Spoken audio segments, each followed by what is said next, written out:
Hello friends and students, मेरा नाम शिवम पुरी है। आशा करता हूँ कि आप लोग सब ठीक होंगे। तो बच्चों, जैसे आपको पता है कि क्लास 10th के अंदर एक सब्जेक्ट है जिसका नाम है रिटेल, और उसकी आज हम क्वांटिटी में एक लेक्चर वीडियो आपके लिए लेके आए हैं। और बच्चों, हमने शुरू किया हुआ है यूनिट 1 डिलीवरी ऑफ गुड्स, जिसके अंदर आते हैं हमारे 4 session. Session 1 delivery procedure, session 2 modes of transportation, जिन दोनों को हम कंप्लीट कर चुके हैं। Session 3 loading and unloading, session 4 photo delivery process.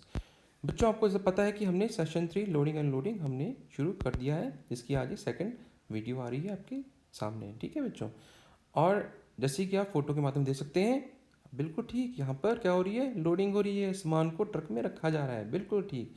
और बच्चों, आपको हिंदी और इंग्लिश दोनों में ही पढ़ना होता है, इसलिए आपको इस वीडियो में नोट्स हिंदी और इंग्लिश दोनों में ही मिलेंगे। ठीक है, लोडिंग और अनलोडिंग। शुरू हम करते हैं क्वेश्चन नंबर 3 के साथ। What are the factors affecting loading and unloading of merchandise? माल की लोडिंग और अनलोडिंग को प्रभावित करने वाले कारण क्या हैं? ठीक है, तो factor affecting loading and unloading of merchandise are as follows. माल की लोडिंग और अनलोडिंग को प्रभावित करने वाले कारण इस प्रकार हैं। अब ध्यान दीजिए, इसमें हमें कारण देखने को कौन से कारण की वजह से लोडिंग और अनलोडिंग प्रभावित होती है। ठीक है, अब पहला हमारा पॉइंट आता है कॉस्ट ऑफ मर्चेंडाइज, सामान की कीमत। अगर सामान महंगा है तो उसकी लोडिंग कैसे करेंगे हम?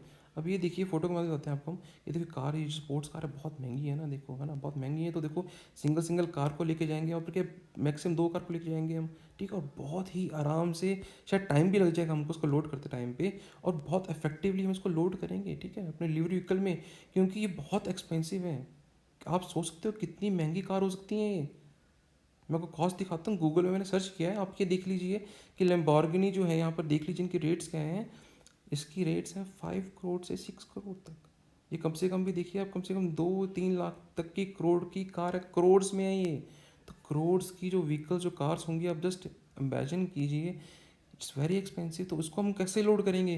क्या इसको हम इन गारमेंट के साथ कंपेयर कर सकते हैं, जो आपके 1000, 2000, 1000, 2000, 500, 1000 के, 2000 के बीच में आपके जो क्लोथ्स आते हैं, उनको भी क्या हम बड़े ही प्यार से लोड करेंगे ऐसे ही बिल्कुल? या फिर उनको हम थोड़ा सा, एक हो सकता है कि हम बॉक्स में पैक करके हम जल्दी से उनको डिलीवरी व्हीकल में डाल दें, है ना, तो दिक्कत नहीं है, कुछ कुछ कपड़े टूट तो ना जाएंगे, है ना। लेकिन अगर क्या हम उसी वे में हम इस कार को भी लोड कर सकते हैं? नहीं ना। तो यहाँ पर कॉस्ट मैटर करती है कि सामान की कीमत के ऊपर ही एक लोडिंग और अनलोडिंग पे प्रभावित पड़ता है उसका। ठीक है बच्चों, सेकंड पॉइंट की बात करते हैं, availability of time for delivery. वितरण के लिए समय की उपलब्धता। अब डिलीवरी के लिए टाइम भी तो होना चाहिए, है ना भाई। अभी देखिए, टाइम है आपके पास क्या, रिटेलर के पास डिलीवरी करने के लिए? अगर टाइम है तो उस हिसाब से आप डिलीवरी करेंगे, है ना। अगर टाइम कम होगा तो आप फटाफट लोड करेंगे और जल्दी जल्दी सामान पहुंचा देंगे वहाँ पर। ठीक है, जिससे सामान को नुकसान पहुंचने का है, लेकिन हमने सामान को नुकसान नहीं पहुंचाना ना। तो अगर टाइम है, जितना टाइम है, हमने उस टाइम के साथ लोडिंग अनलोडिंग करनी है। ठीक है, अगर 3 दिन का टाइम है तो उसके उसके अकॉर्डिंगली हम लोडिंग करेंगे। अगर 1 दिन का टाइम दिया गया है तो हम लोग उस हिसाब से फटाफट लोडिंग करेंगे, ताकि डिलीवरी व्हीकल जो है वो रिटेलर तक, या जहाँ उसने पहुँचना है वहाँ पर वो पहुँच जाएगा, जहाँ उसने डिलीवरी करनी है। ठीक है, तो अवेलेबिलिटी ऑफ टाइम, समय भी तो होना चाहिए, है ना, लेट थोड़ा सामान पहुँचाना है हमने। ठीक है, तो वही प्रभावित करती है लोडिंग अनलोडिंग के लिए। थर्ड पॉइंट आता है वेस्टेज ऑफ मटेरियल, सामग्री की बर्बादी। अब देखिए, समय सामान की बर्बादी, सामान की बर्बादी होना करनी है। अब ये देखिए, अंडे हैं, एग्स हैं, एग्स भी तो ट्रांसपोर्ट होते हैं ना, डिलीवर होते हैं, कहीं से आते हैं, कहाँ से आते हैं, पोर्ट्री से आते हैं ना। अब वहाँ पर देखो, ट्रक को लोड कर दिया, लेकिन अगर उनको हमने जल्दी जल्दी में लोड कर दिया, गलत तरीके से हमने उसको लोड किया, तो उसमें क्या होगा, उससे देखिए एग्स ब्रोक हो जाएंगे, वेस्टेज हो जाएगी। तो ये होना चाहिए, नहीं होना चाहिए ना, वेस्टेज ऑफ मटेरियल नहीं होना चाहिए। इसलिए हमने उसको इस तरीके से लोड करना है, ताकि अगर कहीं पर जग्स भी बजें तो एक का एक वेट भी पड़े, तो कम से कम एग्स हमारे ख़राब ना हो, कम से कम वेस्टेज होनी चाहिए। ठीक है, number 4, safety of employees and material, कर्मचारियों और सामग्री की सुरक्षा। अब देखिए, मर्चेंडाइज में हमने प्रभावित क्या करते हैं लोडिंग अनलोडिंग में, वो कौन से कारण है? अब देखो, सामान, इसमें सामान क्या है, जैसे सेफ्टी भी है, ठीक है, एम्प्लॉय की भी और सामान की भी। अब ये देखिए, पेट्रोल पेट्रोल पंप है ना। अब ये देखिए, पेट्रोल पंप पे ट्रक जो है ये पेट्रोल लेके आया हुआ है ना, पेट्रोलियम लेके आया हुआ लिक्विड है ना। तो अब ये वहाँ पर उसको, गैस को रिफिल कर रहा है ना, वहाँ पर देखो है ना, अनलोडिंग कर रहा है। तो इसमें कैसे, इसमें सेफ्टी कैसे दे रहे हैं? अब ये 8 पॉइंट को देखिए। ठीक है, before petroleum is loaded or unloaded from the licensed vehicle, its engine shall be stopped and the battery shall be isolated by a proper switch or otherwise. तो ये बोल रहा है कि जब भी लोड करते हैं अनलोड करते हैं उस टाइम पे जो जो लाइसेंस है, हर कोई तो डिलीवर नहीं कर सकता, जिसको लाइसेंस मिला ट्रक को वही डिलीवर करेगा ना पेट्रोल पंप पे।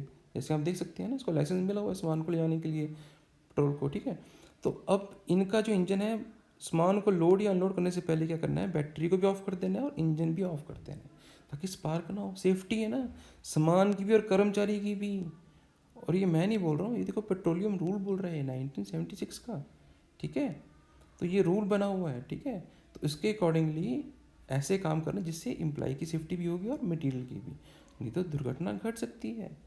और फिफ्थ पॉइंट की बात करते हैं हम, लास्ट पॉइंट है government rules on loading and unloading, ठीक है। लोडिंग और लोडिंग पर सरकार के नियम।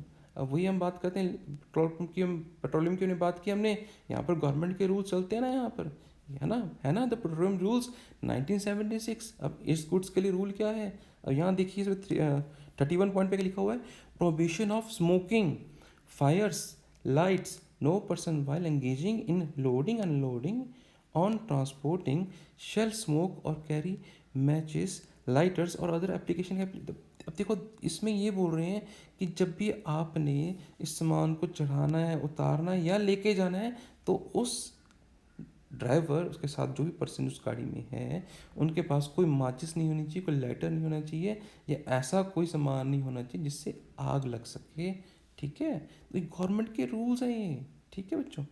तो बच्चों आज का हमारा यहाँ पर टॉपिक ख़त्म होता है। Thanks for watching. अगर आपको अच्छा लगा है then do like it, subscribe and bell icon को दबाना बिल्कुल मत भूलिए। और आप आगे भी आपको video single single question base पे ही आपको मिलेंगी, ठीक है बच्चों। Thank you and have a good day.